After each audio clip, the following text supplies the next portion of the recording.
Iwapo Linda Mwananchi itashikamana na United Opposition, ni kweli kwamba agenda ni kuhakikisha kwamba kuna mabadiliko katika ofisi ya rais.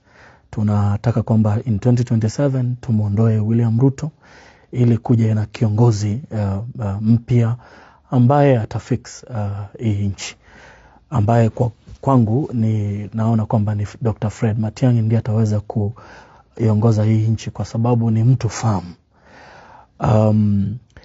So mwishowe ikiwa sisi kushikana Linda Mwananchi na United Opposition kutaleta nguvu ya kutosha kuondoa William Ruto mamlakani, hiyo ni direction ambayo I think hata kiongozi wetu wa vuguvugu la Linda Mwananchi Bwana Sifuna alishalizungumzia. Alisema kwamba kuna haja ya kuhakikisha kwamba upinzani na ungana ili kwamba Ruto asiwe na nafasi tena ya kubaki katika hiyo ofisi. Kulikuwa na swali la kama sisi wabunge tumeweza kutekeleza majukumu yetu. Mimi ningependa kujizungumzia mimi. Kadri ya uwezo wangu nimeweza kufanya kile ambacho wananchi wa sehemu yangu ya Bomachoge Borabu wamehitaji nifanye, ikiwemo na kuhakikisha kwamba miswada yote inayopitishwa bungeni ambayo ina umuhimu hali ya juu kama Finance Bill 2026 mimi nimeshiriki na nilipiga no na nitaendelea kushiriki. Mimi kama mbunge ndani ya constituency yangu nimefanya miradi mingi. Nimeunganisha boma na stima. Tumejenga majengo ya kifahari. Ndugu yangu mnafaa kutembea siku moja Bomachoge, mtaona junior schools zetu zinakaa kama university.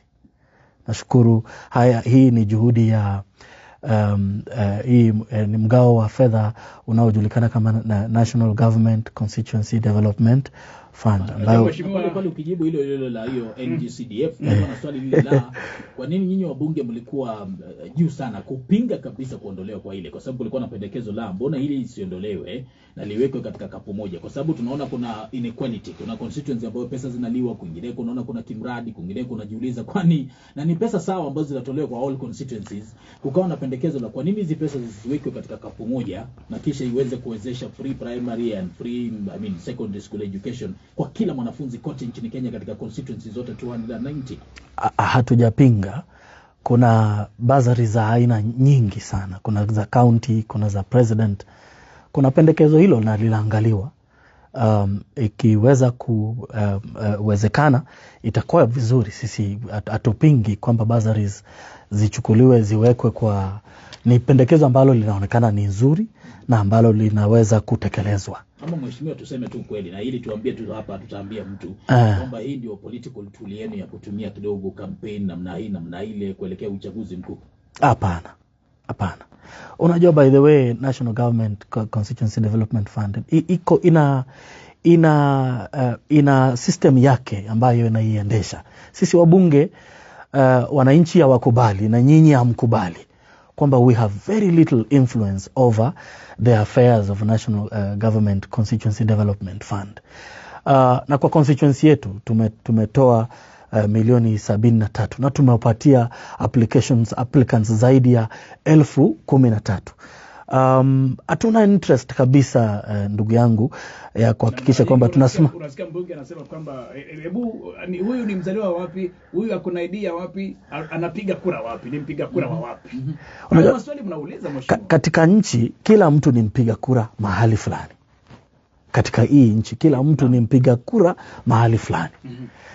Kuna makosa gani kila mtu kuenda katika eneo ambalo yeye anapiga kura kwa sababu kuna CDF pale akapata bazari pale?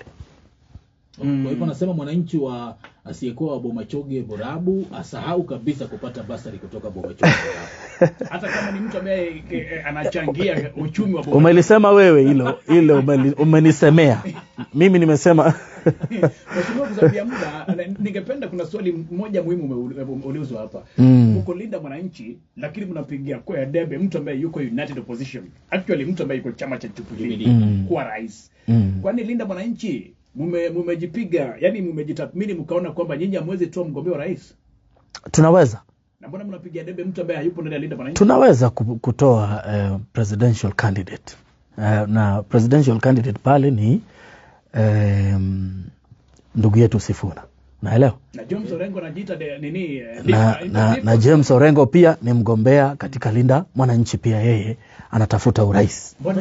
Ama ana haki ya kutafuta urais. Mbona humwapigii debe? Mnapigia debe mtu ambaye hayupo ndani ya Linda Mwananchi?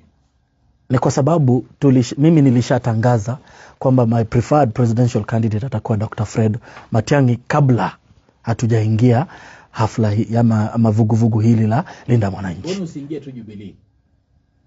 Ama uko katika hiyo process? Unajua ukweli ni kwamba at the right time haya yote yatabainika. Kumbuka kwamba coalition building ni a very tedious and strenuous process. Okay. Lakini tuko na kalenda ya machaguzi yanafaa kuelekea namna gani, na yamechapishwa tarehe na deadlines zimechapishwa na IEBC. Haya yatabainika tunavyo songa mbele. Lakini kidogo kabla umalizie pale, a follow up question. Caleb Amisi anasisitiza kwamba it's either Sifuna or no one. Anasema kwamba itakuwa ni kazi bure iwapo katika safari hii tutaamua kuunga mkono mtu mwingine. Of course katika muktadha huu United Opposition. Kauli yako ni gani kuhusiana na matamshi yanayotolewa na Caleb Amisi? Ndiye amekuwa akirudia na kuyasisitiza sana mara nyingi mno. Unaweza ukasemaje kuhusu msimamo kama huo? Unajua msimamo wake ni msimamo wake. Ana haki na msimamo wake. Mimi ningependa tu kusema hivi. Na nafikiri kwamba ndugu yetu Sifuna pia alizungumzia hili. Wale ambao wanashikilia kwamba lazima iwe yeye, pengine ni adui wa muungano wa upinzani. Kwa sababu kutakuweko na formula ambayo itawekwa chini itakayotumika kutafuta candidate. Sasa hiyo formula ikiwa haitamchagua Edwin Sifuna, itabidi Edwin Sifuna kama alikuwa amekubali kwamba hiyo formula ndiyo itakayotumika, ikiwa itakuwa imetoa candidate ambaye ni tofauti na yeye, itabidi kwamba atakuwa bound by the decision of that decision ya kutafuta presidential candidate. So mimi naheshimu yale ambayo Caleb anashikilia kwamba lazima iwe Sifuna, lakini aelewe kwamba kutakuwa na mpangilio, kutakuwa na system ambayo itatafuta opposition candidate, na kama hiyo system pengine haitakuwa na Edwin Sifuna, sasa tutasambaratisha muungano wa upinzani kwa sababu Sifuna hajakuwa at the end of the ticket.